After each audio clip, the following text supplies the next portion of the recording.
రావణుడు అంటే అహంకారం. నేను అన్నది ఏదీ లేదు. నేను అన్నది మిథ్య. నేను అన్నది ఏదీ లేదు. కానీ మనం నేను అన్న ఈ అహంకారంతో ఉంటాం.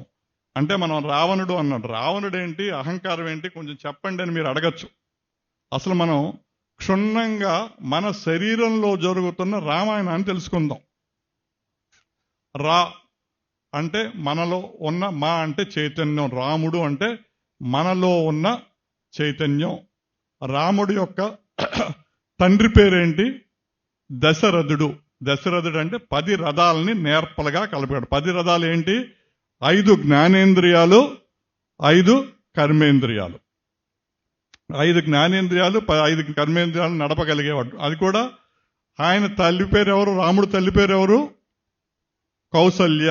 అంటే కుశలంగా, అంటే నేర్పరితనంతో ఎవరైతే 5 జ్ఞానేంద్రియాలు, 5 కర్మేంద్రియాలను నడపగలుగుతారో వాళ్ళకి రాముడు జన్మిస్తాడు. ఎక్కడ జన్మిస్తాడంటే రాముడు అయోధ్యలో జన్మిస్తాడు. అయోధ్య అంటే యుద్ధం జరగని ప్లేస్. అయోధ్య అంటే యుద్ధం జరగదు. మన మనసులో ఎటువంటి ఆలోచన లేకుండా ఆలోచనారహిత స్థితిలో ఎవరైతే ఆ జ్ఞానేంద్రియాలు, కర్మేంద్రియాలు నేర్పరగా పట్టుకుంటారో అక్కడ రాముడి యొక్క జననం జరుగుతుంది.